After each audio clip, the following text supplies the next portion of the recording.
السلام عليكم ورحمة الله تعالى وبركاته. اللهم صل على سيدنا ونبينا مولانا محمد وعلى آل سيدنا ونبينا مولانا محمد وبارك وسلم عليه. அல்ஹம்துலில்லாஹ்.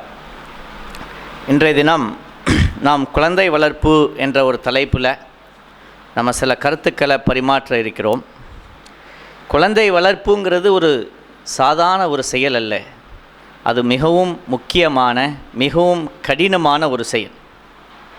ஏன்னு சொன்னால் அல்லாஹ் சுப்ஹானஹு வ தஆலாவும் நமது இஸ்லாமும் நமக்கு சொல்லித்தரக்கூடிய விஷயங்களில் மிக முக்கியமான விஷயத்தில் ஒன்று, தாய்மாரின் பாதடியின் கீழ் சொர்க்கம் இருக்கின்றது என்பது. யார காரில் சொர்க்கம் இருக்குன்னு குறிப்பிடுறாங்க? தாய்மாரின் பாதடியின் கீழ். அப்படி என்று சொன்னால் அந்த தாய்மார்களுக்கு அவங்களுக்கு இருக்கக்கூடிய வேலைகளும் செயல்களும் மிக முக்கியமானது, மிக கண்ணியத்திற்குரியது என்பதை நாம் உணர முடிகிறது.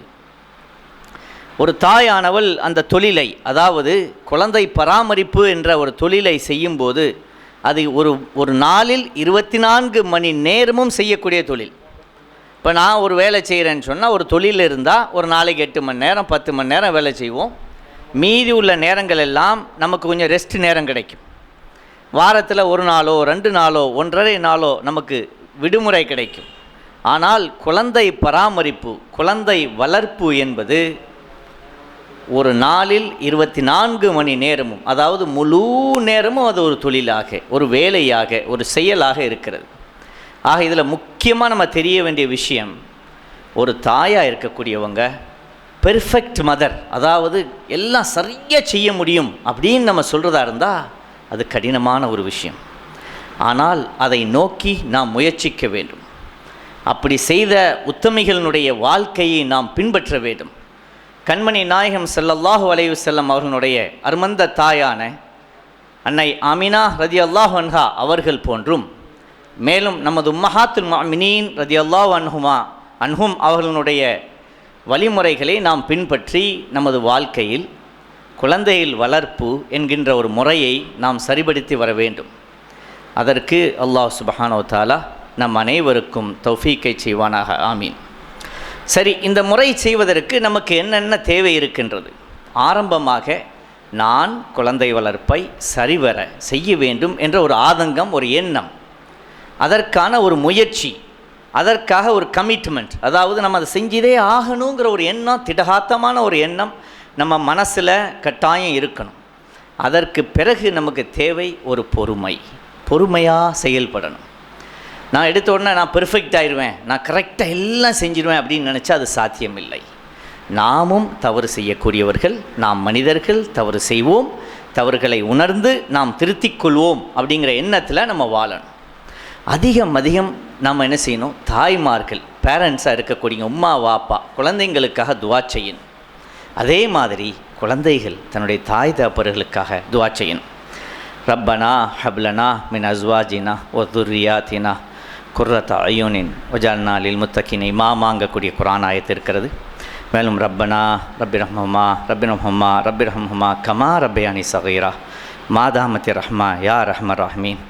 ரப்புல் ஆலமீனே, என்னுடைய தாய் தந்தைக்கு, என்னுடைய பேரண்ட்ஸுக்கு உன்னுடைய கருணையை அளவிலா அளவுக்கு, ஒரு எல்கை என்று இல்லாத அளவுக்கு அவங்கள் மேலே வழங்கிரு. எப்படின்னு சொன்னால், சிறு பிராயத்தில் அவங்கள என்னை பெற்றெடுத்தாங்க. பெற்றோம் என்பதற்காக மட்டுமே நம்மளுக்கு எல்லாம் செஞ்சாங்க. என்ன செய்யலை? நாம் அவங்களுக்கு என்ன செஞ்சோம், அவங்க நமக்கு என்ன செஞ்சாங்க? சற்று சிந்தித்து பார்த்தால், பிறக்கின்ற காலத்தில் நாம் சிறு பிராயத்தில் இருக்கும்போது அவங்க தூங்கிட்டு இருப்பாங்க. அயர்ந்து தூங்குகிற நேரம் நம்ம பாத்ரூம் போயிடுவோம்.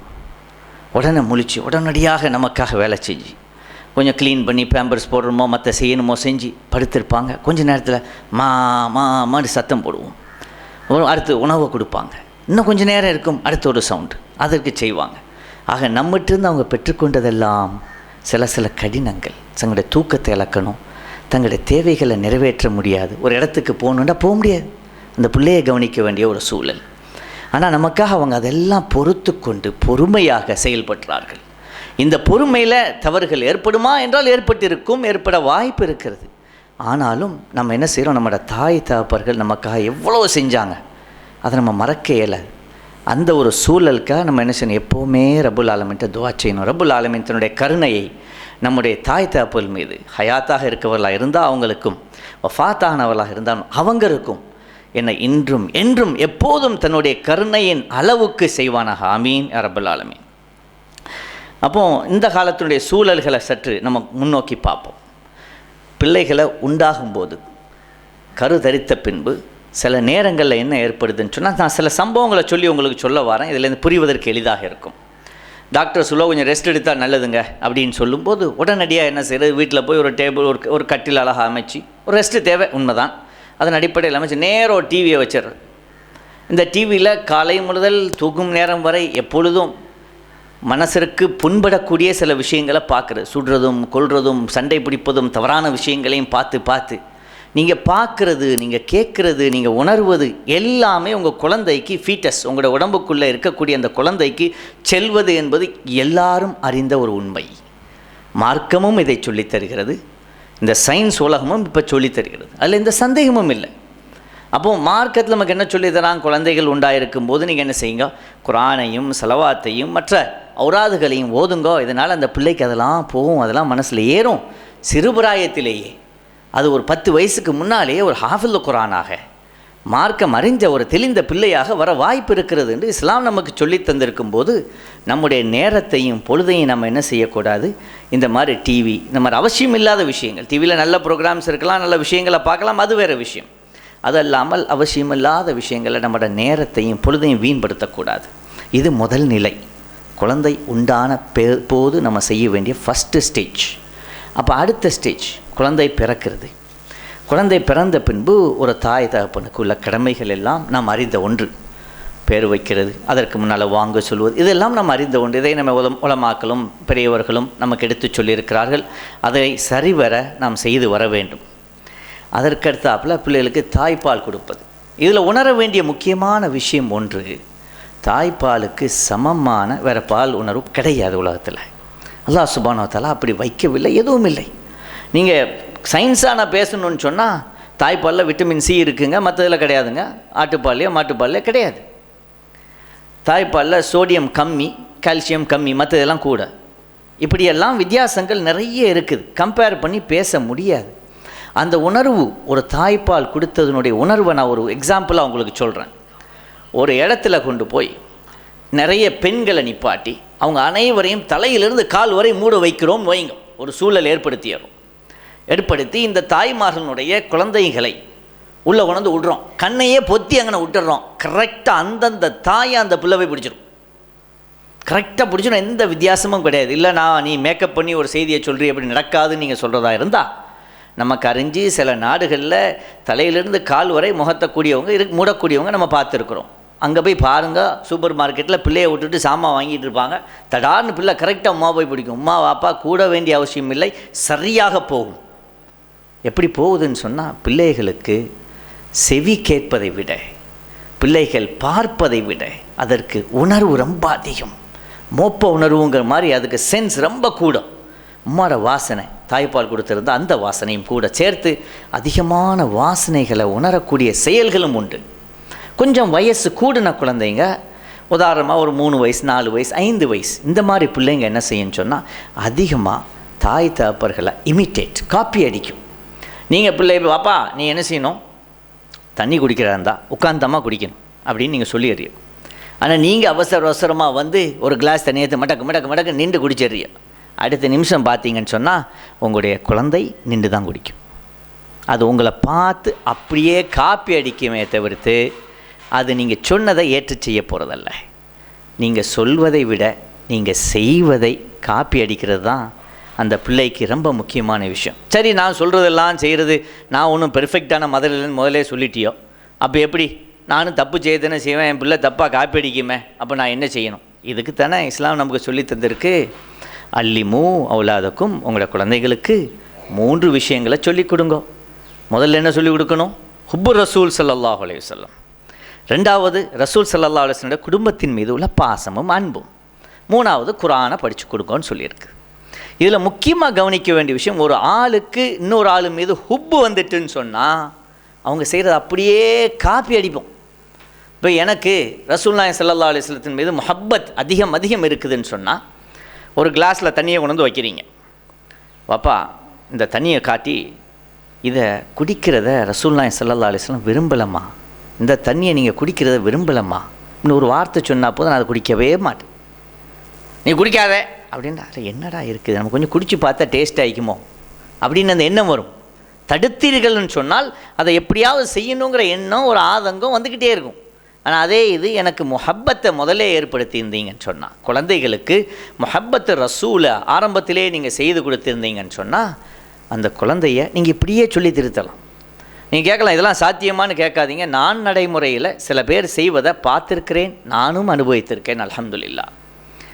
என்ன செய்யணும், குழந்தைக்கு ஆரம்பத்திலே ஸல்லல்லாஹு அலைஹி வஸல்லம், ரசூலுல்லாஹி ஸல்லல்லாஹு அலைஹி வஸல்லம் அவர்கள் சம்பந்தப்பட்ட அவர்கள் குழந்தைகள் மீது எவ்வளோ அன்பு வச்சுருந்தாங்க, எப்படி நடந்து கொண்டாங்க, நமக்காக எப்படி தன்னுடைய வாழ்க்கையை அர்ப்பணிச்சாங்கங்கிறதையும், அவருடைய குடும்பத்தார்கள் செய்த எவ்வளோ பெரிய அர்ப்பணிப்புகள் எல்லாத்தையும் நம்ம எடுத்து சொல்லி கொஞ்சம் கொஞ்சமாக சிறு சிறு கதைகளாக பிள்ளைகளுக்கு எடுத்து சொன்னால், அந்த பிள்ளைகளுக்கு முஹப்பத் வளர்ந்துடும். முஹப்பத் வளர்ந்துட்டுன்னு சொன்னால், இந்த பிள்ளைகிட்ட சொல்லலாம், ஒரு சின்ன விஷயம் நடக்கும்போது, அப்பா இந்த விஷயத்தை அல்லாஹ் சொல்லியப்பா ஸல்லல்லாஹு அலைஹி வஸல்லம் நாம் செய்வதை விரும்பவில்லை இப்படின்னு ஒரு வார்த்தை மட்டும் சொல்லணும். செய்யக்கூடாது அப்படின்னு சொல்லியிருக்காங்க அப்படிலாம் சொல்ல தேவையில்லை. சொல்கிறத தன்மையாக ஸ்ட்ராங்காக நெகட்டிவாக சொல்லாமல் ஒரு பாசிட்டிவான முறையில் அமைதியை, வாப்பா இப்படி செய்கிறத அவங்க விருப்பப்படலை அப்படிங்கிறத தெளிவுபடுத்தினீங்கன்னு சொன்னால், அந்த பிள்ளைங்க என்ன செஞ்சிடும், அழகாக பின்பற்ற ஆரம்பிச்சிடும். அதுக்காக பிள்ளைன்னா நம்ம எப்படி ஒரு தாயையும் தகப்பனையும் பெர்ஃபெக்ட் மதர் பெர்ஃபெக்ட் ஃபாதர் கரெக்டாக இருக்கணும், இது சாத்தியம் இல்லைன்னு சொல்கிறோமோ, அதே மாதிரி பிள்ளைகள்னு சொன்னால் சில குறும்பு சேட்டைகள் இருக்கத்தான் செய்யுங்கிறத நம்ம நம்பிக்கிறோம். இருக்கத்தான் செய்யும். இல்லாட்டா கடையில் போய் பொம்மையை போய்ங்க தான் வைக்கணும், வீட்டில் பொம்மையை வச்சுக்கிட்டு தான் வளர்க்கணும். குழந்தைன்னு சொன்னால் சில செயல்கள் இருக்கும். அதில் முக்கியமாக ஒன்று கவனிக்கணும், குழந்தைங்களுக்கு நேரம்ங்கிறது சரியாக தெரியாது. சின்ன வயசில் ஒரு 4, 5, 6, 7 வயசு 8 வயசு வரைக்கும் நேரம் காலம் சரியாக தெரியாது. நாம் என்ன சொல்லுவோம், இப்போ நீங்கள் சாப்பிட்றீங்க, பிள்ளைகளுக்கு சாப்பிட கொடுக்குறோம், கட்ட காலையில் ஸ்கூலுக்கு போகணும், மதரசாவுக்கு போகணும், தைக்காவுக்கு போகணும், அங்கே போகணும், நம்மளும் அவசரம் அவங்களும் அவசரம். பிள்ளைகளுக்கு கட்டான்னு சாப்பிட்றா, உடனே சாப்பிடு, என்ன இவ்வளோ நேரம் வெயிட் பண்ணிகிட்டு இருக்கா, இப்படி மெதுவாக சாப்பிட்றா, இப்படி எல்லாம் விஷயம். அது நீங்கள் 10 நிமிஷம் எடுத்து சாப்பிட்டா அந்த பிள்ளை 20 நிமிஷமோ அரை மணி நேரமோ எடுக்க வாய்ப்பு இருக்கிறது, எடுக்கும். அந்த ஒரு செயல், அந்த அரை மணி நேரம் அந்த குழந்தைகளுக்காக நீங்கள் அமர்ந்து அதுக்கு கொடுக்கக்கூடிய உணவு இபாதத் என்று இஸ்லாம் நமக்கு சொல்லித்தருது. இஸ்லாம் என்ன செய்யுதுன்னு சொன்னால், இது மார்க்கம், சன்மார்க்கம். நம்முடைய பிறப்பிலிருந்து இறப்பு வரைக்கும் என்னென்ன விஷயங்கள், இறப்புக்கு அப்பாற்பட்டும் என்னென்ன விஷயங்கள், எல்லா விஷயங்களையும் நமக்கு தெளிவுபடுத்தி தந்திருக்கக்கூடிய மார்க்கம். ஒவ்வொரு செயலையும் எப்படி செய்யணும், பாத்ரூமுக்கு எப்படி போகணுங்கிறதுலேருந்து தொழுவ இபாதத் எல்லா விஷயங்களும் தெளிவுபடுத்தி தந்த மார்க்கம். குழந்தைகளை பராமரிப்பது, குழந்தைகளை வளர்ப்பது என்பதும் இபாதத் என்பதை நமக்கு தெளிவுபடுத்தி தருகிறது. அதில் சந்தேகமே இல்லை. அது ரசூலுல்லாஹி ஸல்லல்லாஹு அலைஹி வஸல்லம் வாழ்க்கையும் சஹாபாக்கள் ரலியல்லாஹு அன்ஹும் அவருடைய வாழ்க்கையும் எடுத்து பார்த்தீங்கன்னு சொன்னால் உங்களுக்கு நிறைய உதாரணங்கள் அதில் கிடைக்கும்.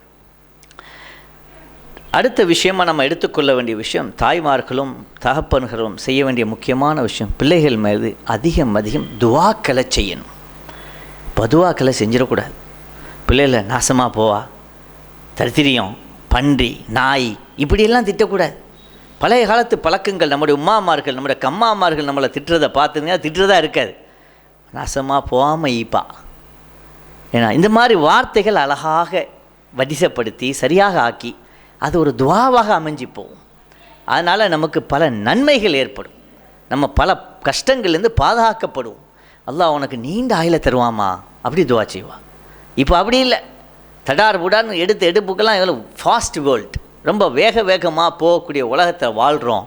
நம்ம என்ன செய்கிறது, அது நடக்கணும் இது நடக்குன்னு நினச்சிக்கிட்டு உடனே திட்டிடுறோம். ஏன்னா அந்த திட்டுறதை விட்டு நம்மளை தவிர்த்து கொள்ளணும்னு சொன்னால் சில வேலைகளை இதை மாதிரி செஞ்சு பார்க்கலாம். எப்படி செய்யலாம், பெரியவர்கள் சொல்கிறது உண்டு. நம்முடைய மூதாதையர்கள் நமக்கு சொல்லித்தந்த பாடம், நீங்கள் தஸ்பி எடுத்து சுபஹான் அல்லா அல்ஹம்துலில்லாஹ் இப்படின்னு நம்ம சுபஹான் அல்லாலாம் ஓதுறமே, அதே மாதிரி ஒரு தஸ்பி எடுத்துக்கிட்டு நாசமாக போவாமைப்பா இப்படி ப்ராக்டிஸ் பண்ணிட்டு வந்தா நாளைக்கு என்ன செய்யும், பிள்ளை ஏதாவது செய்யும்போது தட்டுப்பட்டு இந்த வார்த்தை தான் வாயில் வரும். நீ சினிமாவையும் அதையும் இதையும் பார்த்துக்க தெரிஞ்சேன்னா அதுதான் வரும், இது வராது. அப்புறம் அது பதுவாவாகி போயிடும். அந்த பிள்ளையோட வாழ்க்கை கடினப்பட்டு அதனால் நம்ம தான் கஷ்டப்படுவோம். ரப்பனா ரப்பிரஹ்மா கமா ரப்பயானி சகீரா, சின்ன பிள்ளையில் நான் எப்படி என் தாய் என்ன வளர்த்தாவோ அதுக்கு பரிகாரமாக நம்ம அல்லாஹ் சுப்ஹானஹு வ தஆலாவோட கருணையை கேட்குறோமே. நம்ம பிள்ளையை எப்படி வளர்த்தா நாசமாக போவான்னு சொன்னால் பன்றி நான் என்று திட்டுனா இந்த திட்டுகளை விட்டு நம்ம என்ன செய்யணும், ரொம்ப கவனமாக இருக்கணும். ஏற்கனவே நம்ம சொன்ன மாதிரி பிள்ளைகள் இமிட்டேட் பண்ணுன்னு சொன்னேன், காப்பி அடிக்கும்னு சொன்னேன். நல்லா கூர்ந்து கவனிக்கும் நம்மளை. நம்ம போய் பிள்ளைகளை எப்படி திட்டினா பிள்ளை அடுத்தவனை அப்படி திட்டு தான் செய்யும். திடீர்னு வந்து என் மகன் தப்பான வார்த்தையெல்லாம் பேசுகிறான்னு என்ன விஷயம் புரியலையே அப்படின்னா கொஞ்சம் யோசிச்சு பார்க்க. நம்ம பேசியிருப்போம், ஒன்றும் உம்மா வாப்பாவாக இருக்கணும் அல்லது நம்ம சொந்த பந்தத்தில் இருக்கணும். அப்படி இல்லை வீட்டில் உதவி செய்வதற்காக சில பேர் இருக்கிறாங்களே வீட்டு உதவியாளர்கள், அவங்க பேசுனதாக இருக்கலாம். அப்போ இது எல்லாத்தையும் நம்ம கவனித்து இதுகளுக்காக நம்ம என்ன செய்யணும், ரொம்ப கவனமான முறையில் செயல்படுத்தணும். இதில் தர்பியத்துங்கிற அடிப்படையில் பிள்ளைகளை அடிக்கிறதுங்கிற விஷயத்தில் நம்ம ரொம்ப முக்கியத்துவம் காட்டிக்கிட்டு இப்போ வரோம். சமீப கால பழக்கம் இது. ஒரு விஷயத்தை சொல்கிறோம், பிள்ளை கேட்காட்டா உடனே நமக்கு ஒரே வழி கம்பு தான் எடுத்துறது. கம்பு எடுத்து அடிச்சிட்டா சரியாக வந்துடுவோம் அப்படின்ட்டு. இது என்ன நடக்கும், 2 விஷயம் நடக்கலாம். அடியின் காரணமாக பிள்ளைகள் அக்ரஸிவ் ஆகலாம், ரொம்ப எதிர்க்கக்கூடிய சக்தி உள்ளவங்களாக வரலாம், ரொம்ப கோவக்காரனாக வரலாம். அல்லது அந்த பிள்ளைக்கு தன்னுடைய தான் என்கிற தன்மையே இல்லாமல் போயிடும். அடித்து மறுத்து போய் என்னத்தை போட்டு அடித்து தான் நம்மளை மதிக்கவே மாட்டேங்கிறாங்க, நம்மளை அடிச்சுக்கிட்டே தான் கிடக்கிறாங்க, என்ன செய்ய வாங்கிட வேண்டியதான் அடி, வேறு வழியே இல்லைங்கிற ஒரு சூழலுக்கு அந்த பிள்ளை ஆகிடும். அல்லாஹ் சுப்ஹானஹு வ தஆலா நமது மார்க்கம் நம்ம ரசூல் நாயகம் ஸல்லல்லாஹு அலைஹி வஸல்லம் நமக்கு சொல்லித்தந்த படிப்பினை என்னவென்றால், தொழுவாட்டா 10 வயசில் அடிக்க சொல்லி, அதுக்குமே அங்கே கண்டிஷன் இருக்குது, எப்படி அடிக்கணும், எந்த இடத்துல அடிக்கணும், எப்படி அடிக்கக்கூடாதெல்லாம் இருக்குது. இப்போ என்னடா எடுப்புக்கெல்லாம் அடி, தலையிலேருந்து கால் வரைக்கும் எங்கே நினச்சாலும் அடிக்கலாம். ஐயோ என்ன நினைக்கிறது, அவன் சின்னவன் நம்மளை தடுக்க இல்லாத, நம்மகிட்ட தானே சாப்பிடணும், நம்மகிட்டேருந்து அவனுக்கு எல்லாம் போகுதுன்னு நினப்பு. அப்படி அல்ல, அல்லாஹ் நமக்கு தந்திருக்கக்கூடிய அமானிதம் அவன். குழந்தைகளை அடிக்கக்கூடாது, குழந்தைகளை எடுத்து சொல்லணும். எடுத்து சொல்லி மெதுவாக தான் சொன்ன மாதிரி கொஞ்சம் பொறுமையாக இருந்தோம்னு சொன்னால் இது நடந்துடும். ஒரு நிமிஷத்தில் அவன் திருந்தணும்னு நினச்சா நடக்காது. இப்போ உதாரணமாக சைக்கிள் ஓட்ட பழகி கொடுக்குறோம் ஒரு பிள்ளைக்கு. எடுத்த உடனே பாப்பா நீ என்ன மாதிரி ஓட்டு, நான் அங்கங்கே பார்த்துக்கிட்டு காலை கீழே வைக்காமல் எல்லாம் க்ளீனாக ஓட்டிடுவேன் அப்படி காட்டிட்டு அவனை ஓட்டுவானா, அவன் உள்ள தான் செய்யும். அப்போ நம்ம செஞ்சதை அவன் அடுத்த செகண்டு செய்யணும்னு எதிர்பார்க்குறது தப்பு. பிள்ளைகளுக்கு நம்ம என்ன செய்யணும், நேரத்தை ஒதுக்கி கொடுத்து கொஞ்சம் காலத்தை கொடுத்து மெதுவாக ஒரு விஷயத்தான் எடுத்து சொல்லி நம்ம செய்ய வேண்டியிருக்கு. இன்னும் ஒரு எதிர்பார்ப்புங்கிற நம்ம மக்கள்கிட்ட இப்போ காலத்தில் சமீப காலத்தில் இருக்குது.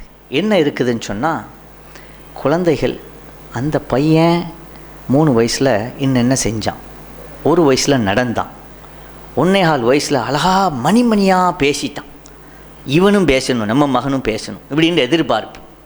ஒன்று மட்டும் தெரிஞ்சுக்கங்க, அல்லாஹ் சுப்ஹானஹு வ தஆலா படைத்த படைப்பு நீங்கள் இப்போ காலத்தில் சொல்கிறீங்க ஃபிங்கர் பிரிண்ட்டுன்னு சொல்லி, எல்லாம் வித்தியாசமாக தான் இருக்குது. ஒரு ஃபிங்கர் பிரிண்ட் இன்னொரு ஃபிங்கர் பிரிண்ட் மாதிரி இல்லை, வாப்பா மாதிரி உமாக்கு இல்லை, உமாக்கு மாதிரி வாப்பாக்கு இல்லை, பிள்ளைகளுக்கு இல்லை, எல்லாம் ஒரே மாதிரி இல்லை, வித்தியாசம் இருக்கிற மாதிரி. ஒவ்வொரு குழந்தையும் தனக்கென்று தனித்தன்மை உள்ளதாக தான் இருக்கும்.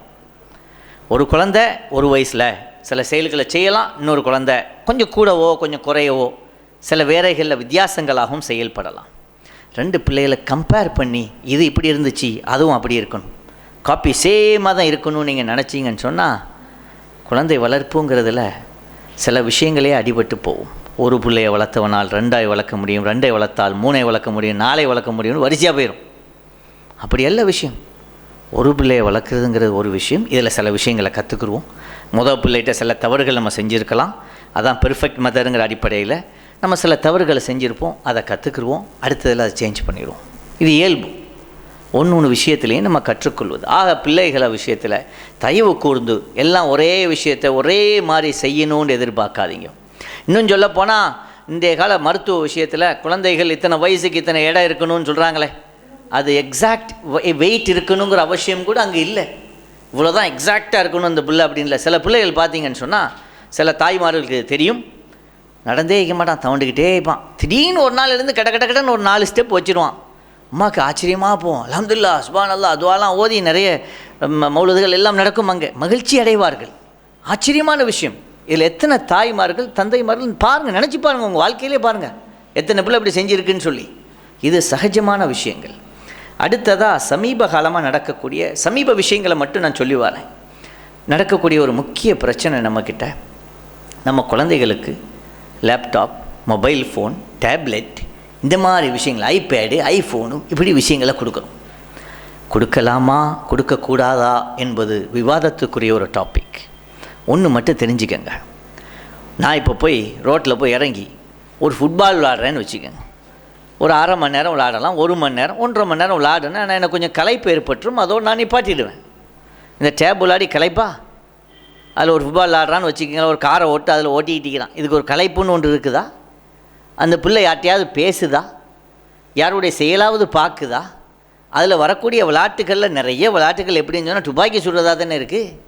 அப்போ அதை பார்த்தா உங்களை தான் சுடுவான், அடிக்கிறதும் குத்துறதும். நான் அப்படி பாக்ஸிங் பண்ணுவேன், இப்படி பண்ணுவேன். இப்படிப்பட்ட தன்மைகள் அந்த பிள்ளைகளுக்கு வளர்ந்து விடும்.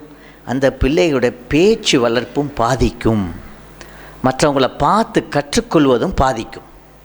அதையே பார்த்துட்ருக்கிறத தவிர்த்து அம்மா அப்பா தொழுகிறதையோ, அம்மா அப்பா ஓதுறதையோ, கம்மா அப்பா போன்றவர்கள் வீட்டில் செய்யக்கூடிய இபாதத்துகளையோ செயல்களையோ, வாட்ஸ்அப்பா எல்லோரும் செய்யக்கூடிய செயல்களை அதை பார்க்க முடியாமல் போயிடுது.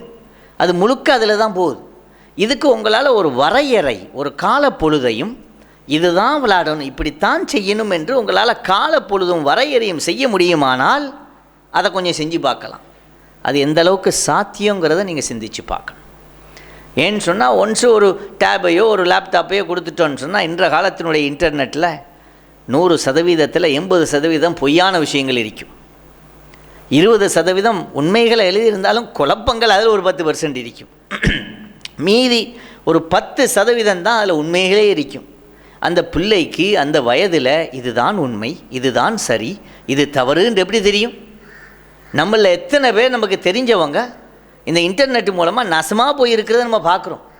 எப்படி தவறான கருத்துக்களை படிச்சுட்டு அவனுக்கு இதுதான் கரெக்டுன்னு நினச்சிக்கிறான், ஒரு சுத்தமாக ரைட்டுன்னு நினச்சி அப்படியே ஃபாலோ பண்ணிவிட்டு போயிடறான், அப்படியே பின்பற்றி போயிடுறது. தயவு கூர்ந்து இந்த விஷயங்களை கொஞ்சம் கவனம் எடுத்து செயல்படுங்க. பிள்ளைகள்கிட்ட நம்ம இன்னும் சில விஷயங்களை முக்கியமாக ஏற்படுத்த வேண்டிய விஷயங்கள். 1வது, பிள்ளைகள்கிட்ட நம்ம மேலே நம்பிக்கை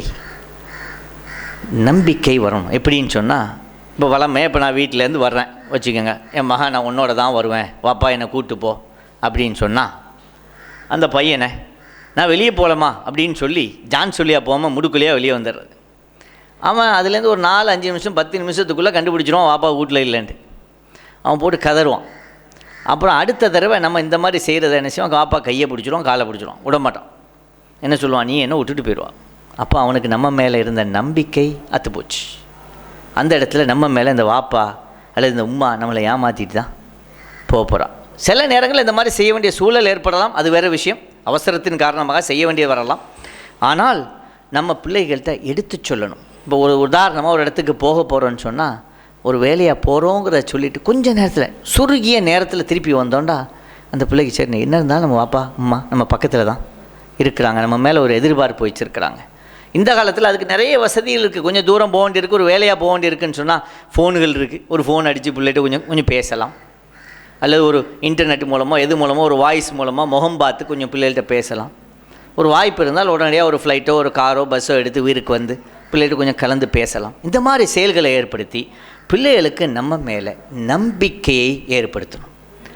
நாம் அவங்களுக்கு ஒரு ரோல் மாடல், நாமளை அவங்க பின்பற்ற ஒரு காப்பி அடிக்கிற மாதிரி தான்.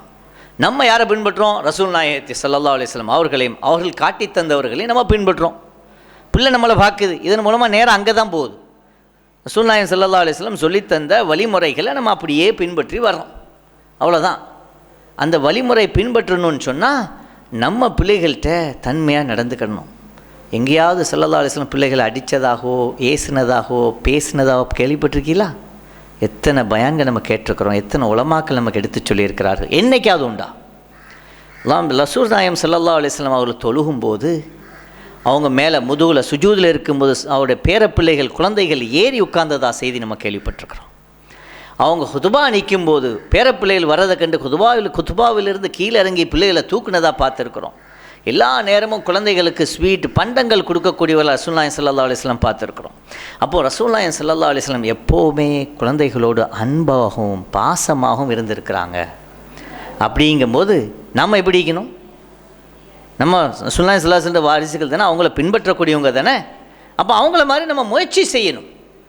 நம்ம அவங்க தரஜால இல்லை, நம்ம சொல்லி கேட்க வேண்டிய அவசியம் இல்லை. ஆனால் நம்ம முயற்சி செய்யணும். நம்ம சில விஷயங்களில் ரொம்ப கவனம் ஏற்படுத்தி செய்யணும். இப்போ உதாரணமாக ஒரு பிள்ளை என்ன செய்யுதுன்னு சொன்னால், 2-3 பிள்ளைகள் விளாடுது. ஒன்றா விளாடும்போது கொஞ்சம் சண்டை வந்துட்டு, இவன் சொல்கிறான் இது எனக்குள்ள சாமான், அவனுக்குள்ள சாமான்னு சொல்கிறான். இப்படி சொல்லும்போது நம்ம என்ன செய்வோம், நேராக போகிறது, அடைங்க தான் அந்த விளையாட்டு சாமானை நீ யாரும் விளாடுவானா போ, மொத்தமாக ஒரே அடி அடிச்சிடுறது. அது என்ன நடக்கும், அங்கே விளையாடின 3 பிள்ளைக்கு நம்ம மேலே ஒரு மனக்கசப்பு ஏற்பட்டுரும். ஆஹா, நமக்கு தராமல் இவங்க என்ன செய்கிறா, இப்படி பூட்டி வைக்கிறாவ. அம்மா நைஸாக தைக்காக்கோ பாத்ரூம்க்கோ எங்கேயாவது ஒரு வேலையாக வெளியே போகும்போது உரட்டுவான். அப்படி திட்டி பார்ப்பான் எங்கேயா அந்த விளாட்சமாக கிடைக்குதான்ட்டு, அல்லது அந்த பண்டம் முட்டாய் கிடைக்குதான்னு கிடைச்சா அடிச்சிடுறது, முடிஞ்சு போச்சு. மொதல் விஷயமா அங்கே முடிஞ்சு போச்சு. இதுக்கு விஷயத்தை எப்படி விட்டுட்டு அந்த பிள்ளைகள்கிட்டே நேராக போய் 3 பேர் விளையாடிட்டு இருக்கான், சண்டை நடந்துட்டு, அங்கே போய் வாப்பா என்ன பிரச்சனை உங்களுக்குள்ள. ஓரளவுக்கு வயந்த பிள்ளைகள், ஒரு 7 வயசு 8, 9 வயசு 10 வயசு பிள்ளைகளாக இருந்தால் அவங்கக்கிட்ட என்ன பிரச்சனை உங்களுக்கு இல்லை, என்ன நடந்தது அப்படின்னு அந்த பிள்ளைகள்கிட்ட கேட்டோன்னு சொன்னால், அந்த பிள்ளைகள் உங்கள்கிட்ட சொல்ல போகுது என்ன பிரச்சனை நடந்ததுன்னு சொல்ல போகுது. அப்புறம் அந்த பிள்ளைகள்கிட்டே ஒரு ஐடியா கேட்கலாம். சரி வாப்பா, இன்றைக்கி என்ன தான் செய்யணும்னு நினைக்கிறியோ, இங்கே ஒரு விளையாட்டு சாமான் தான் இருக்குது, ஒரே விளையாட்டு சாமான் தான் நம்மகிட்ட இருக்குது, நீங்கள் 3 பேர் இருக்கிறியோ, ஒன்று நீங்கள் 3 பேரும் பகிர்ந்து சேர்ந்து விளையாடணும், சேர்ந்து ஒன்றா விளையாடணும். அப்படி இல்லாட்டா நீ ஒரு 10 நிமிஷம், அவன் ஒரு 10 நிமிஷம், ஒரு 10 நிமிஷம். இதில் முக்கியமான விஷயம், நிமிஷம் அந்த பிள்ளைகளுக்கு ஒழுங்காக தெரியாது. ஏற்கனவே சொல்லியிருக்கிறேன் நான், இந்த நிமிடங்கள் சரியாக தெரியாது. 10 நிமிஷம் 20 நிமிஷங்கிற அந்த நிமிஷம்லாம் தெரியாது. அதுக்கு என்ன சொல்லலாம், அப்போ ஒரு 10 என்ற வரைக்கும், ஒரு 100 என்ற வரைக்கும், அப்படி ஒரு நம்பரை சொல்லலாமே தவிர்த்து 10 நிமிஷம் விளையாடினா 10 நிமிஷம் அவனுக்கு என்னன்னு தெரியாது, அவன் குழம்புவான். அப்போ அந்த பிள்ளைகளுக்கு என்ன செய்யலாம், அவங்களுக்காக ஒரு சாய்ஸ் கொடுக்கணும். எந்த விஷயத்துலையும் பிள்ளைகளுக்கு சாய்ஸ் கொடுப்பது என்பது அவங்கள மதிக்கிறோன்ற அர்த்தம். இப்போ ஒரு ஆள்கிட்ட போய் வீட்டுக்கு வந்திருக்காங்க விருந்தினர், இந்தாங்க டீ குடிங்க, பிஸ்கட் திங்குங்க, இப்படி கொடுப்போமா, இப்படியா சாப்பிட சொல்கிறோம் பிள்ளை வந்தவங்கள. அப்பா டீ குடி, சூடாவா அல்ல கொஞ்சம் குளிர்ந்து குடிக்கிறீங்களா, என்ன செய்யறியோ, கேட்குறோமா இல்லையா? இது எதுக்கு கேட்குறோம், வந்தவங்கள் மீது நாம் கொடுக்கக்கூடிய ஒரு மரியாதை. முதல்ல ஒரு மரியாதை கொடுக்கணும், அந்த பிள்ளைகள்கிட்ட மரியாதை கொடுக்கலாம். அப்பா என்னம்மா செய்கிறா, அது வீட்டில் இல்லாத விஷயத்தை சொல்லி மரியாதை கொடுக்காதீங்க. ஃப்ளைட்டில் போறியா காரில் போறியா, நாங்கள் ஃப்ளைட்டே இல்லை அப்படி சொல்லாதீங்க. இப்போ பிள்ளை செலக்ட் பண்ணிடுச்சுன்னு சொன்னால் நீங்கள் செய்யணும். அதை வீட்டில் ஒரு மிக்சர் இருக்கலாம், ஓமப்பொடி இருக்கலாம், அல்ல ஒரு பூந்தி இருக்குது, பிள்ளைகளுக்கு கொடுக்கணும் பண்டம், அல்ல ஒரு ஜெம்ஸ் கோக்காய்க்கு பிள்ளைகிட்ட ஒரு 2 விஷயத்தை சாய்ஸ். நிறைய விஷயத்தை சாய்ஸ் கொடுக்காதீங்க, பிள்ளைகளுக்கு குழம்பிடும். ஒரு 2 விஷயத்தை சாய்ஸ் கொடுத்தா அந்த பிள்ளை என்ன நினைக்குன்னு சொன்னால், நம்மளையும் மதிக்கிறாங்க, நம்ம மேலேயும் ஒரு ரெஸ்பெக்ட் இருக்குது. மரியாதைங்கிறது ஒரு ஆளுக்கு நம்ம கொடுக்கக்கூடிய தன்மைகளை பொறுத்தது. ஆக நான் சொல்லிட்டு வந்த மாதிரி 2-3 பிள்ளைகள் சண்டை பிடிக்கும்போது அவங்ககிட்ட போய், உங்களுக்கு என்ன பிரச்சனை, உங்கள் மனசில் என்னமா நினைக்கிறீ, என்ன பிரச்சனை, என்ன ப்ராப்ளம் நடக்குது, என்ன விஷயம். அப்போ அந்த பிள்ளை சொல்லும், எனக்கு விளையாடவே தர்றதில்லை, எனக்கு நேரமே இல்லை, எனக்கு ஒரு நேரம் இது தந்ததே இல்லை இந்த விளையாட்டு சாமானு ஒரு பிள்ளை சொல்லும். இன்னொரு பிள்ளை, நான் தான் முதல்ல வந்தேன், நான் முதல்ல எடுத்தேன், அப்போ எனக்கு தானே அது இருக்கும் அப்படின்னு கேட்கும். இதெல்லாம் நம்ம கேள்விப்பட்டிருப்போம். அப்போ அந்த பிள்ளை சொல்கிறத கேட்டுக்கிட்டு நம்ம என்ன செய்யலாம், அவங்ககிட்டயே ஒரு பாயிண்ட்டை போட்டு பார்க்கலாம். சரி, ஒன்று தான் நம்மகிட்ட இருக்குது, எப்படி செய்யலாம், நீங்கள் ஒரு ஐடியா கொடுங்களேன்னு அவங்ககிட்ட கேட்கலாம். இப்போ அந்த பிள்ளைகளாக உங்களுக்கு ஒரு ஐடியா கொடுக்கலாம். அப்படி இல்லை, நீங்கள் கொஞ்சம் ஹிண்ட் கொடுக்கலாம், ஒரு சின்ன சஜஷன் மாதிரி, இப்படி செய்வோமா அல்லது இப்படி செய்வோமா, இப்படி செய்யின்னு சொல்கிறது வேறு, இப்படி செய்வோமா இப்படி செய்வோமாங்கிற சொல்கிறது வேறு. அந்த பிள்ளைகளுக்கு ஒரு சாய்ஸ் கொடுத்தோன்னு சொன்னால் பிள்ளைகள் அழகாக தேர்ந்தெடுத்துரும். அந்த சாய்ஸில் இருந்து அழகாக தேர்ந்தெடுத்துரும். அங்கே பிரச்சனை அங்கேயே சால்வ் ஆயிரும். அந்த பிரச்சனையை நம்ம குறித்து வச்சுக்கிட்டு இப்படி சால்வ் பண்ணோன்னு தெரிஞ்சுக்கிட்டு இதுலேருந்து அடுத்த தடவை அந்த நடைமுறையை எப்படி செய்வது அப்படிங்கிறத நம்ம பார்த்துக்கொள்ளலாம்.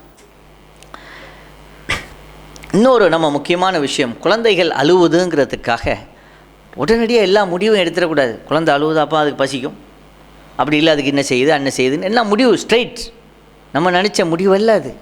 நம்ம நிறைய விஷயங்களை அதில் கற்றுக்கொள்ள வேண்டிய இருக்குது. சிறு குழந்தைகள்கிட்ட எப்படி நடந்துக்கிடணும், 1லேருந்து 4 வயசு வரைக்கும் ஒரு பிள்ளைகிட்ட எப்படி நடந்துக்கிடணும், ஒரு 4 வயசுலேருந்து ஒரு 6 வயசு வரைக்கும், 7லேருந்து ஒரு 10 வரைக்கும், 10க்கு மேலே பாலிகுக்கு மேலே, இதுக்கெல்லாம் தனி ப்ரொசீஜர் இருக்குது, தனி வழிமுறைகள் இருக்குது. 1லேருந்து 4 வயசுன்னு சொன்னானே, 1, 2, 3 இதில் பிள்ளைகளுக்கு நம்ம தாய்ப்பால் கொடுக்கக்கூடிய காலம். பிள்ளைகள் அதற்கு பின்னாடி நம்மகிட்ட கொஞ்சம் அப்படி வீட்டிலே தான் இருக்கும். இந்த 1லேருந்து 4 வயசுக்கு உட்பட்டு கொண்டு போய் ஸ்கூலில் விடுறதெல்லாம் அல்லது டே கேர் இந்த மாதிரி இடங்களில் விடுறதெல்லாம் எப்படின்னு சொன்னால், பொதுவாக எப்படி இருக்கும், விட்டு போனால் நம்ம கொஞ்சம் ராகத்து நல்லா தூங்கலாம் இப்படிங்கிற எண்ணம். இப்படி எண்ணம் நம்மகிட்ட வந்துட்டுன்னு சொன்னால், நாளைக்கு நம்மளோட முதிர்ச்சி காலத்தில் இவர் நம்மளை விட்டு போனால் நமக்கு ராத்து நவுதுபில்லா அல்லாஹ் நம்மளெல்லாம் அப்படி இல்லாமல் காப்பாற்றணும். அப்போ அந்த குழந்தைகளை சில சூழல் ஏற்பட்டு ஒரு பக்கத்து வீட்டுலையோ ஒரு சொந்தக்காரங்கிட்டையோ பராமரிக்க விடுவதுங்கிறது வேறு, மொத்தமாக கொண்டு போய் ஒரு தனி இடத்துல விடுறதுங்கிறது வேறு. அப்போ நம்ம என்ன செய்யணும், இந்த குழந்தைகளை அந்த 1, 2, 3 வயசுக்குள்ளே நமக்கும் அந்த குழந்தைக்கும் ஏற்படக்கூடிய அந்த பந்த பாசம், அந்த அரவணைப்பு இருக்குதே, இது இந்த குழந்தையினுடைய மூளை வளர்ச்சிக்கு முக்கிய காரணமாக இருக்குது. 1, 2, 3 இந்த வயசில், அந்த காலத்தில் தான் நீங்கள் என்ன செய்கிறீங்க, பிள்ளைக்கு தாய்ப்பால் கொடுக்குறீங்க. தாய்ப்பால் கொடுக்கும்போது உதவு செய்யுங்கோ, ஓதுங்கோ, எல்லாம் இருக்குது ப்ரொசீஜர். வலது பக்கத்தில் கொடுங்கோ அப்படிங்கிற ப்ரொசீஜர் எல்லாம் நமக்கு மார்க்கம் சொல்லி தந்திருக்கிறது. அந்த நடைமுறைகளை பின்பற்றுவதன் காரணமாக நமக்கும் அந்த பிள்ளைக்குள்ள பந்தம், அந்த பாசம் நல்லா ஏற்படுது. ஏற்பட அந்த பிள்ளைக்கு அந்த கிளவர்னஸ் வளர்ந்துடும், அந்த புத்தி இன்னும் நல்லா வளர்ந்து பிற்காலத்தில் பார்த்தீங்கன்னு சொன்னால் அந்த பிள்ளை சிறந்து விளங்கும். இன்னும் ஒரு பாயிண்ட் நம்ம நினைக்கிறோம், சிறு பிள்ளையில் நம்மளோட ஒட்டி இருக்கிறதுனால வெளியிலேருந்து யார் வந்தாலும் போக மாட்டான், நம்மளை பிடிச்சிக்கிட்டே இருப்பான், நம்மளை தின்னு நம்மகிட்ட அரைச்சிக்கிட்டே இருப்பான், அம்மா நம்மளை விட்டு நோலவே மாட்டானே, இவனை அப்படி நோட்டி பிரித்தா தானே சரி வரும் இப்படின்னு நீங்கள் நினச்சிங்கன்னு சொன்னால், அந்த பிள்ளைகளோ சிறுபிராயத்தில் உங்களுக்கு பார்க்குறதுக்கு ரொம்ப ஸ்கூலில் போய் ஏபிசிடி குக்கியாக படிச்சுட்டு, என் பிள்ளை என்னடா ஏபிசிடி சூப்பராக எழுதுது, அப்புறம் கொஞ்சம் நேரத்தில் என் பிள்ளை இப்போவுமே காரி ஆகிட்டு கிராத்தெல்லாம் சூப்பராக ஓதுது இப்படின்னு போகும். கொஞ்ச காலத்துக்கு நல்லா இருக்கும். ஒரு ஏஜுக்கு மேலே, ஒரு வயசுக்கு மேலே, ஒரு பாலிக வயசுக்கு மேலே பார்த்தீங்கன்னு சொன்னால், எனக்கு தான் எல்லாம் தெரியுமே, இந்த அம்மா அப்பா எனக்கு என்ன சொல்லித்தர வேண்டியிருக்கு, அவங்ககிட்ட நான் என்ன கலந்து ஆலோசிக்கணும், ஒன்றும் தேவையில்லை, நானே எல்லாம் பார்த்துக்கிறேன் அப்படின்னு அவர் போயிடுவார். அதுக்கப்புறம் என்ன ஆகும் லைஃபு, அவரோட நிலைமை என்ன, சூழல் என்ன, ரொம்ப கஷ்டமாகி போகும்.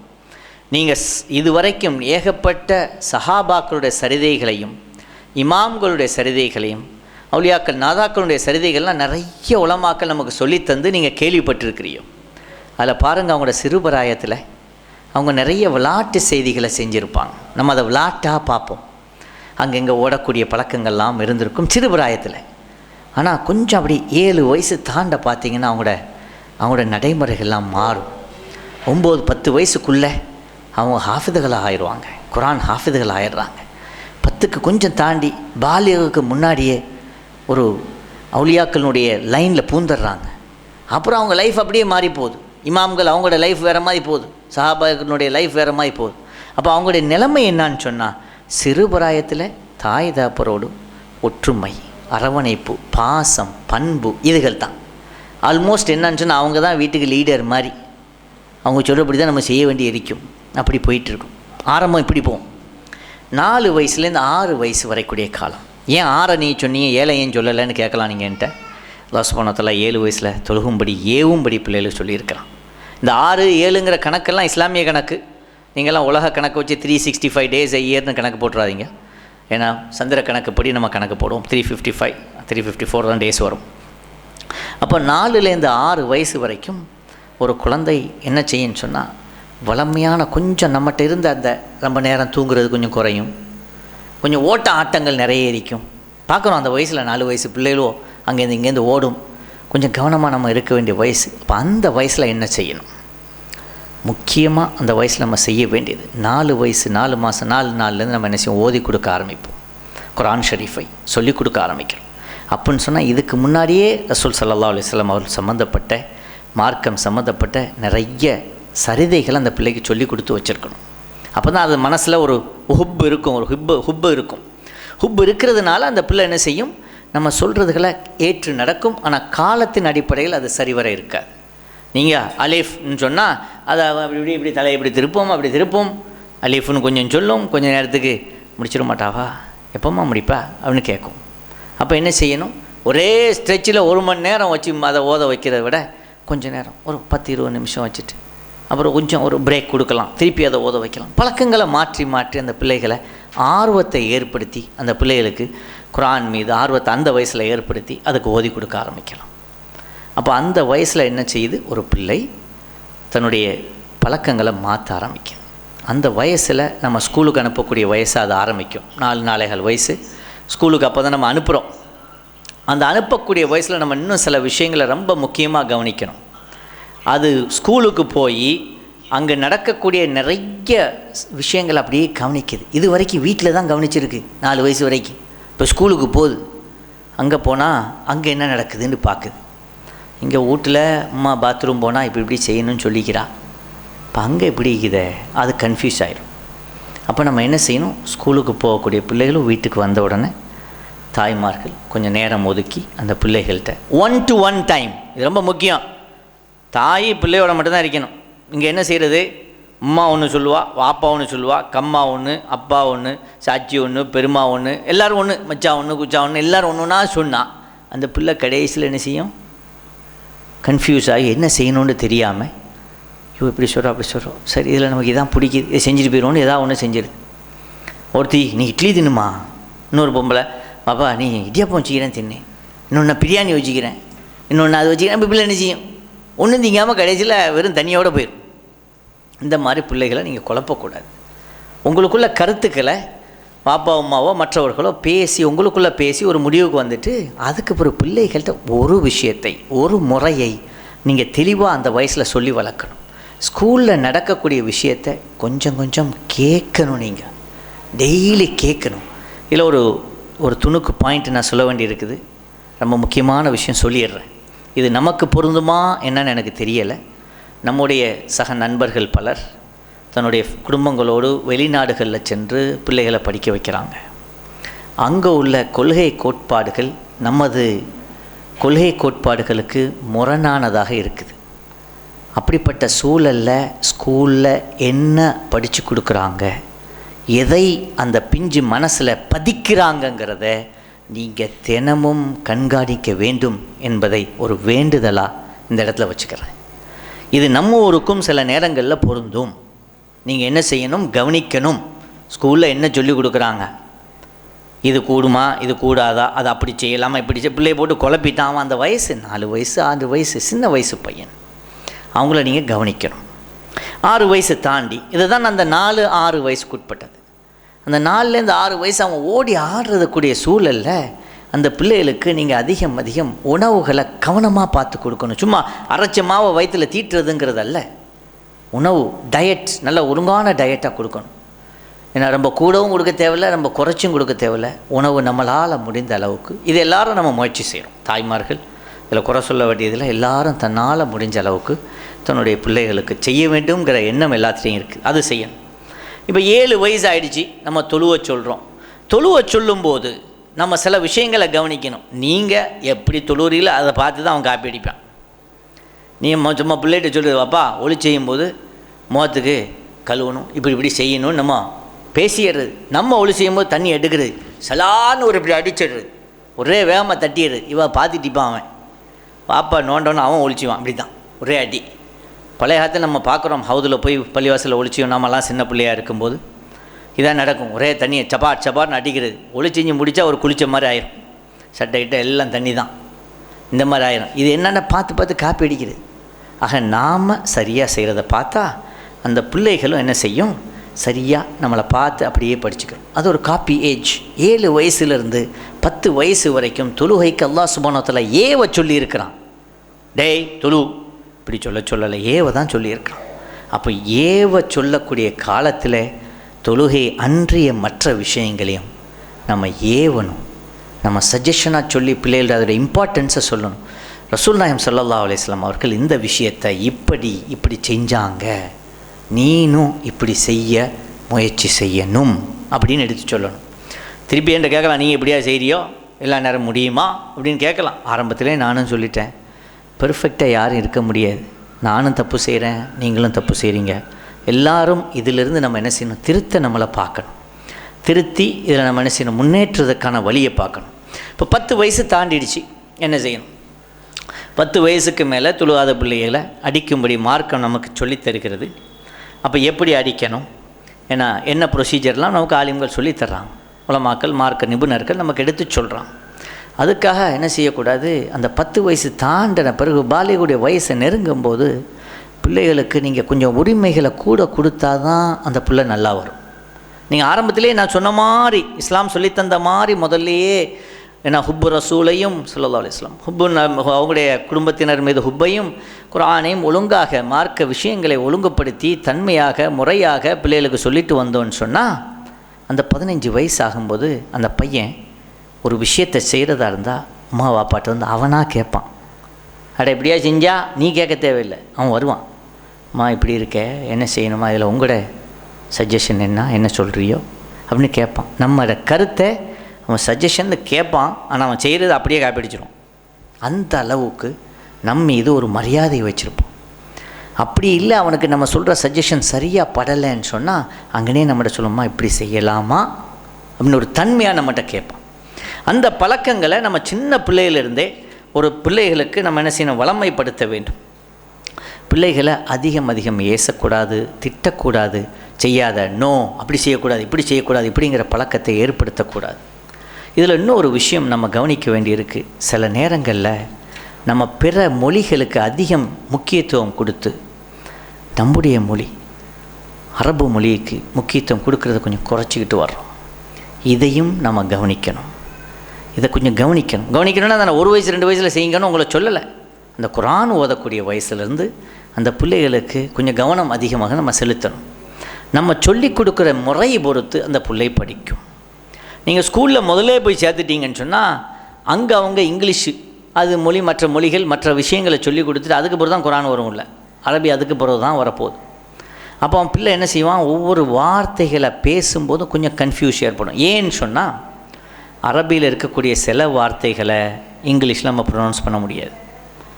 இப்போ ஹா இது இங்கிலீஷில் எப்படி எழுதுவிய, எங்கேருந்து எழுத முடியும்? காஃப் கேஃப் இருக்குது, எப்படி எழுத முடியும்? இப்போ அந்த பிள்ளைகளுக்கு நம்மளோட அரபி மொழி இருக்குதே, அதுவும் நம்ம ஊரை பொறுத்தவரை நம்ம அரபி கலந்த தமிழாக பேசுகிறோம். அரபு தமிழ் நம்மளோட வாழ்க்கையில் பழக்கத்தில் இருக்கிறதுனால பிள்ளைகளுக்கு சிறுபிராயத்திலேயே நம்மளோட ப்ரொனவுன்சியேஷனில் பிரச்சனை இருக்காது. நீங்கள் கவனிக்கலாம், நம்ம ஊரிலேருந்து அல்ஹம்துலில்லாஹ் வெளியூருக்கு செல்லும்போது பிள்ளைகள் இந்த அரபு ப்ரொனவுன்சியேஷனில் பிரச்சனை இல்லாமல் போகும். ஆக பிரச்சனை இல்லாத ஒன்றை நம்ம பிரச்சனையை ஆக்கிவிடக்கூடாது. அதை நம்ம நடைமுறையில் ஒழுங்குபடுத்தி கொண்டு வர வேண்டும்ங்கிறது ஒரு முக்கியமான விஷயம். அடுத்தது, ஒரு குழந்தைக்கு நாம் கொடுக்கக்கூடிய முக்கிய தன்மைகள் ஒன்று செல்ஃப் டிசிப்ளின். தானாக தன்னை சரிவர செய்து கொள்ள வைப்பது. எப்படிங்க என் பிள்ளைக்கு எப்படின்னா இப்படி செய்யணும்னு நான் சொல்லிக் கொடுக்க முடியுமா? ஒவ்வொரு விஷயத்தான் நான் சொல்லிக் கொடுக்க முடியுமா? சாத்தியமா அப்படின்னு நீங்கள் என்கிட்ட கேட்கலாம். அதுக்கு என்ன செய்யணும்னு சொன்னால் நமக்கு தேவை முதல்ல நல்ல கவனமாக பிள்ளை என்ன செய்யுதுன்னு பார்க்கணும். சில நேரங்களில் பேசிகிட்டு இருக்கும்போது திடீர்னு ஒரு நாயின்னு ஒரு வார்த்தையை பிள்ளை பயன்படுத்திடலாம். அது பயன்படுத்தும், இப்படியாடா பேசுவா, அப்படிலாம் பேசக்கூடாது அப்படின்னு சொன்னால் அவன் என்ன செய்வான் தெரியுமா? அந்த நாயங்கிற திருப்பி சொல்லுவான். யதார்த்தமாக அதை நம்ம அப்படியே கண்டுக்கிறாமல் விட்டுட்டோன்னு சொன்னான், சின்ன விஷயம், அதுக்காக இன்னொரு பையனை போய் அடிச்சிட்டான், அல்ல என்னமோ செஞ்சிட்டான், பெரிய தப்பாக அவனை செஞ்சிட்டான், அதை நம்ம அவனை எக்ஸ்பிளைன் பண்ணி அவனுக்கு சொல்கிறதுனும் கொல்லணும் விளக்கம் செய்யணுங்கிறது செய்யணும். சாதாரண ஒரு வார்த்தையை நடுவில் விட்டுட்டான், இது நாள் வரைக்கும் அந்த வார்த்தையை அவன் பேசினதில்லை, இன்றைக்கி மட்டும் அந்த வார்த்தையை தொட்டுட்டான்னு சொன்னால் நம்ம என்ன செய்யலாம்? அதை அப்படி கொஞ்சம் கண்டுக்கிறாமல் விட்டுட்டா அது முக்கியம் இல்லை போல இருக்குன்னு அவனும் அதை விட்டுருவான்.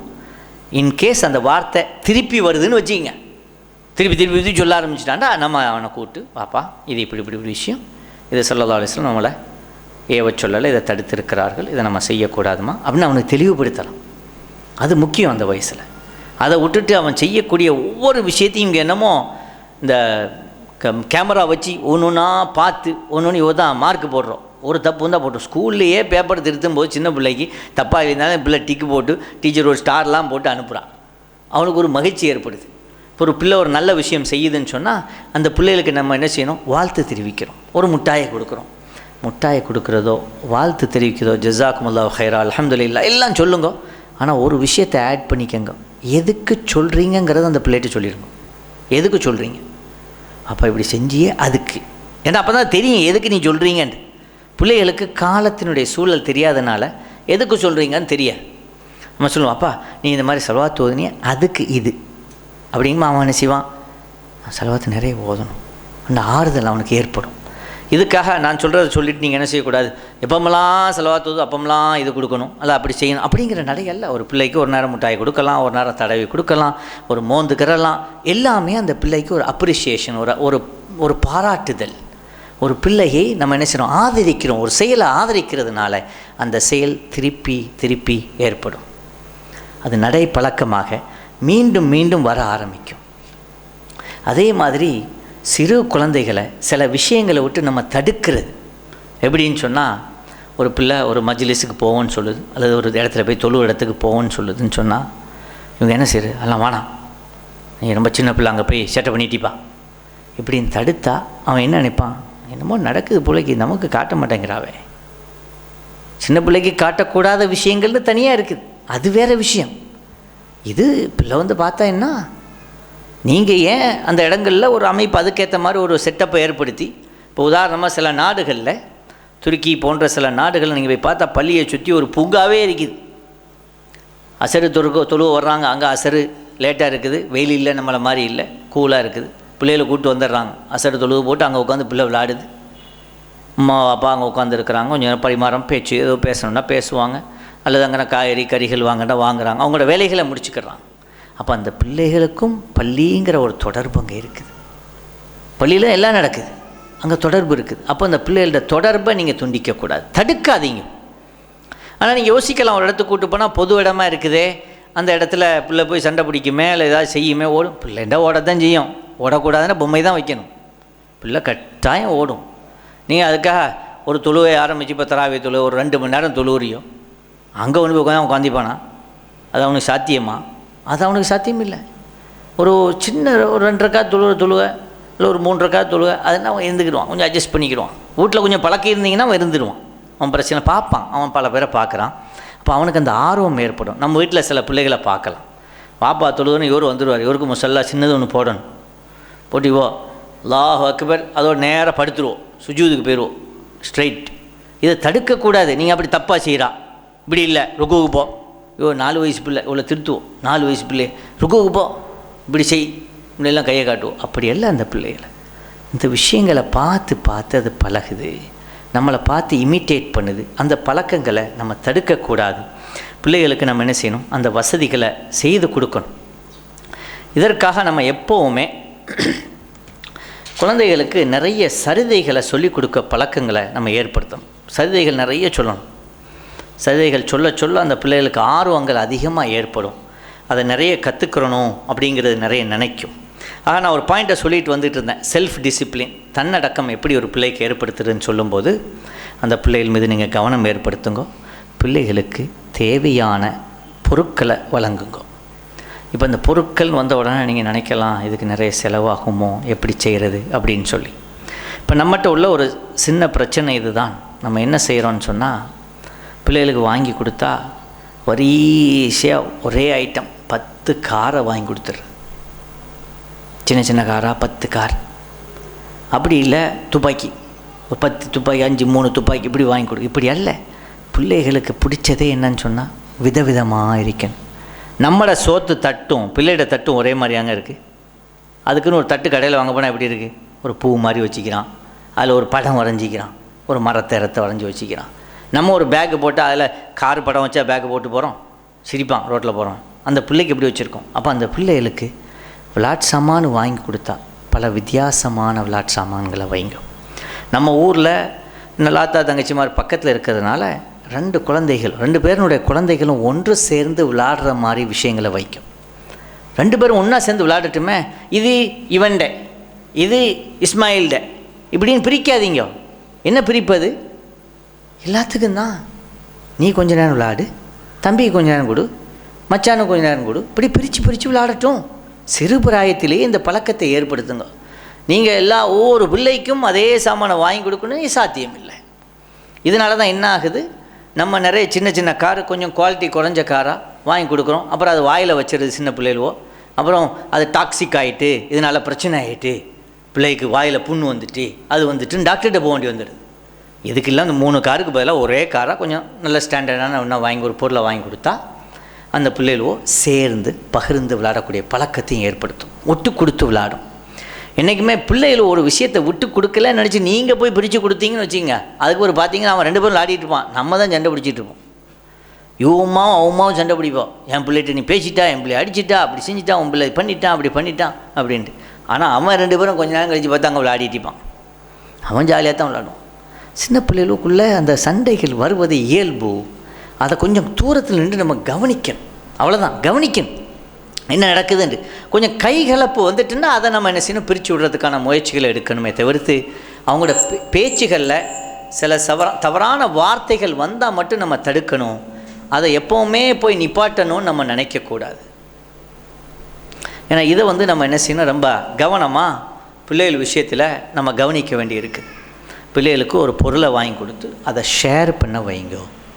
நான் ஷேர் பண்ணுற பழக்கங்களை பிள்ளைகளுக்கு ஏற்படுத்தும். அப்போ இதில் என்ன ஆகுது, பிள்ளைகளுக்கு தேவையான பொருட்களையும் கொடுத்துட்றோம், பிள்ளைகளுக்கு தேவையான அந்த பொருளை எப்படி பயன்படுத்த வேண்டும் அப்படிங்கிற செயலையும் கொடுக்கும். பிள்ளைக்கு வாங்கி கொடு, அவன் விளாடுவான். இப்போ அப்படி இல்லை, எல்லாம் சாமானை வாங்கி கொண்டு இறக்கிடுறது, அவன் விளாடுவான். ஐயோ வேறு வேலையை பார்த்து போயிடுறது. இது என்ன பழக்கம்? அவன் விளாடுவான்டா தான் ஒரு ரூமில் எல்லாத்தையும் போட்டு பிள்ளைகள்லாம் போட்டு மூடி விட்டு நம்ம வெளியே போயிடலாமே. அப்படியல்ல, அது நம்ம உட்காந்து கவனிக்கணும். அதுக்கும் ஒரு முறை இருக்குது, எத்தனை பேருக்கு இருக்கணும்னு சொல்லி. இப்போ சைல்டு கேர் சென்டர்னு சொல்லி சைல்டு கேர் எஜுகேஷனில் டிப்ளமா, சர்டிஃபிகேட், டிப்ளமா, பேச்சுலர் இப்படிலாம் இருக்குது. இந்த துறையில் 40 பேர் கொண்ட ஒரு மாணவர்கள் இருக்கக்கூடிய ஒரு கிளாஸுக்கு எத்தனை பேர் இருக்கணும்? ஏன்னா 4 பேருக்கு மேலே ஒரு ஆளால் பார்க்கல, 4 அல்லது 5 மேக்சிமம், அவ்வளோதான். ஒத்த வயசு ஒரு 4 வயசு 5 வயசு பிள்ளைகள் எடுத்துக்கொண்டால் 4 அல்லது 5 குழந்தைகளுக்கு மேலே ஒரு ஆள் பார்க்கணும். வீட்டுக்கு ஒரு வேலைக்காரி வச்சுருக்கிறோம், ஒரு உதவியாளர் ஒரு ஆளை வைத்திருக்கிறோம். அவங்கக்கிட்ட கொண்டு போய் ஒரு 3 வயசு பிள்ளைகளை கொடுத்து பாருன்னா பார்க்க இயலாது, ஒரே நேரத்தில் முடியாது. நான் எல்லாம் செஞ்சிருவேன்னு சொல்லலாமே தவிர சாத்தியமில்லை. இதற்கு தான் இஸ்லாம் நமக்கு சில வழிமுறைகளை வச்சுருக்குது. பிள்ளைகளுக்கு தாய்ப்பால் கொடுப்பதன் காரணமாக ஒரு குழந்தைக்கும் மற்றொரு குழந்தைக்கும் இடையில் ஒரு கேப் ஏற்படுத்தி தருது. அது அங்கேயே ஏற்படுத்தி தருது, தேவையான கேப் அங்கே தருது. அப்படி தரலை அப்படின்னு சொன்னால் அல்லாஹ் சுப்ஹானஹு வ தஆலா அதுக்கு நமக்குள்ள ஹிம்மத்தை, அதுக்குள்ளே பதவியை, அதுக்குள்ளே தேவையான தன்மைகள் நமக்கு தந்துடுவான் இன்ஷா அல்லாஹ். அப்போ நம்ம என்ன செய்யணும், அந்த ஒரு பொருளை கொடுத்து பிள்ளைகளை பழக்கும்போது இத்தனை பேருக்கு இத்தனை பேர் கவனிக்கணும். இப்போ என்ன நடக்குது, பிள்ளைகளை கொண்டு போய் சில இடங்களில் படிக்க விடுறோம். அங்கே இந்த ப்ரொப்போர்ஷன் 4க்கு 1 5க்கு 1லாம் கிடையாது, 40க்கு 1 50க்கு 1 இருக்குது. அப்போ எப்படி பார்ப்பாங்க? பிள்ளை என்ன செய்யும், பிள்ளை பராக்கு தான் பார்க்கும். என்ன நடக்குது, அவன் என்ன செய்கிறான், இவன் என்ன செய்கிறான், இப்படி தான் பார்க்கமே தவிர்த்து பிள்ளையுடைய கவனத்தை கவனிப்பதற்கு அட்டென்டிவ்னஸ்ன்னு சொல்லுவான், கவனிப்பு. இது ரொம்ப முக்கியம். நான் ஒரு செயலை கரெக்டாக செய்யணும்னு சொன்னால், உதாரணமாக இப்போ எங்கள் வீட்டில் போய் நான் லேப்டாப்பில் வேலை பார்த்துட்ருக்கேன். அந்நேரம் இப்போ எங்கள் மாமா என்னை பார்க்க வரோம். நான் லேப்டாப் பார்த்துட்டு அவளுக்கு பதில் சொன்னான், இது என்னங்க இது லேப்டாப்பில் நான் டைப் அடிச்சுக்கிட்டே இருக்கிறேன், அவள் கேட்குறேன், நான் பதில் சொல்லிட்டு இருக்கிறேன். இப்போ என்ன மரியாதை இது? நான் உங்களை அட்டென்டிவாக இருக்கிறேன்னா, அவள் சொல்கிறத கவனிக்கிறேன்னு அர்த்தமா? நான் பெரிய கவனிப்பாளராக இருக்கலாம், எனக்கு 10 பேர் சொன்னாலும் கவனிக்க முடியுங்கிற சக்தி இருக்கலாம். ஆனாலும் இது முறையா, இது சரியா என்றால் சரியில்லை. அதே மாதிரி குழந்தைகளோட விஷயத்தில் ஒரு பிள்ளை ஒரு கருத்தை உங்கள்கிட்ட சொல்லும்போது நீங்கள் நல்லா கவனிக்கணும். எப்படி கவனிக்கணும்னு சொன்னால், இப்போ ஒரு 4 வயசு பையன், ஏன்னா நம்முடைய இடுப்பு உயரம் இருப்பான்னு வச்சுக்கலாம், கொஞ்சம் கூட இருக்கிறான். அவன்கிட்ட இப்படி நின்று இப்படி பார்க்கக்கூடாது. அவன் தரத்து கொஞ்சம் கீழே இறங்கி ஒரு முட்டுக்கால் போட்டு இறங்கி கேட்டேன், என்னம்மா விஷயம் சொல்லுமா அப்படின்டா, அவன் கண்ணுக்கு நேராக பார்க்குற மாதிரி அவன்கிட்ட பேசுனா அவனுக்கு மனசில் ஒரு எண்ணம் ஏற்படும், இந்த மனுஷன் நம்மளை நல்லா மதித்து கவனிக்கிறார், இவற்றை எல்லாம் சொல்லலாம். மனம் திறந்து சொல்லுவான். அந்த பையன் மனம் திறந்து சொல்ல ஆரம்பிச்சிடுவான், தன்னுடைய கஷ்டங்களை சொல்லுவான். கொஞ்சம் வயசுக்கு கொஞ்சம் தோளுக்கு மேலே கை போட்டு, அப்பா என்னம்மா பிரச்சனை அப்படின்னு கேட்டால் அவனும் எல்லா விஷயத்தையும் நம்மகிட்ட தெளிவாக சொல்ல ஆரம்பிப்பான். அப்போ நம்ம அவனுக்கு தகுந்த அறிவுரைகளை, தகுந்த விஷயங்களை நம்ம சொல்லலாம்.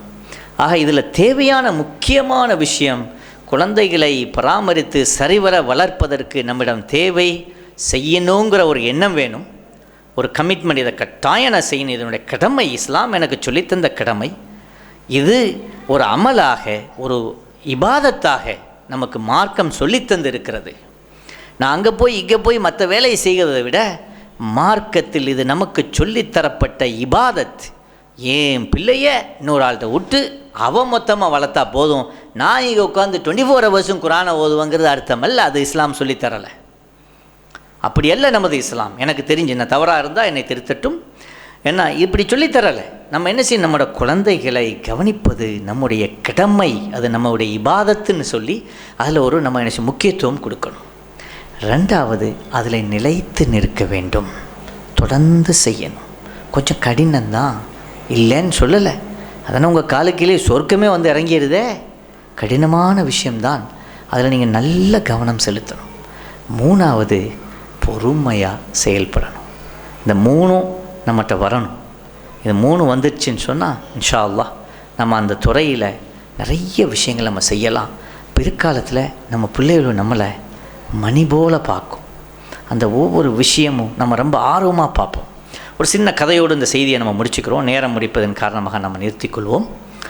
சிறுபிராயத்தில் ஒரு மனிதர் அவருடைய குழந்தையை வச்சுக்கிட்டு இருந்தார். அந்த நேரத்தில் மரத்தில் இந்த மாதிரி செய்திகள் நீங்கள் நிறைய படிக்கலாம், நம்ம செய்திகளாகவும் பார்க்கலாம். மரத்தில் ஒரு பறவை ஒன்று குவாக் குவாக்னு ஒரு சவுண்டு போடுது. ஒரு சவுண்டு போட்ட உடனே அந்த பையன் வாப்பாட்ட கேட்குறான், வாப்பா இது என்ன? அப்பா இது கிளி சத்தம் போடுதுமா இன்னும் சொல்கிறோம். இந்த பையன் கொஞ்சம் நேரம் இருக்கும், திருப்பியும் அதே கேள்வி கேட்கான், என்னது திருப்பியும் சொல்கிறார் அந்த மனுஷன். திருப்பிங்க இப்படி ஒரு 25-26 தடவை அவன் கேட்குறான். அவன் பதில் சொல்கிறான். அந்த தகப்பனார் அந்த மகனுக்கு சிறு பையன் பதில் சொல்கிறான். இது அப்படி காலம் மாறி போய் இந்த மனிதர் தன்னுடைய முதிர்ந்த காலத்தில் ஒரு நியூஸ் பேப்பர் படிக்கணும் இப்படி கையில் வச்சுக்கிறார். அந்த மனுஷனுக்கு அதில் என்ன செய்தின்னு சரியாக தெரியல. முதிர்ந்த காலம், வயசான காலம். அந்த பையன் இப்போ ஒரு 30 வயசு இளம் வயசு வாலிபனாக இருக்கிறான். அவன்கிட்ட கூப்பிட்டு இந்த வாப்பா கேட்குறாங்க, தம்பி இது என்னன்னு கொஞ்சம் படித்து சொல்ல அப்படின்னா, வாப்பா இது இந்த செய்தி போட்டிருக்குது. இன்னும் ஒரு செய்தியை எடுத்து சொல்கிறான். இந்த வாப்பாவுக்கு அது சரியாக காதில் விளக்கலை. அப்போ அது என்னதுமா சொல்லுமா திருப்பி. கொஞ்ச நேரத்தில் மீண்டும் அதே கேள்வி. காதில் விளங்கி இருக்கலாம், இல்லை கொஞ்சம் மறந்து இருக்கலாம், அந்த வயதினுடைய காலம். 2வது தடவை கேட்டோன்னே அந்த பையன் கொஞ்சம் கோவப்படுறான், கொஞ்சம் மகிழ்ச்சப்பட்டு சொல்லிடுறான் சைட் ரைட். 3வது தடவையும் கேட்குறா.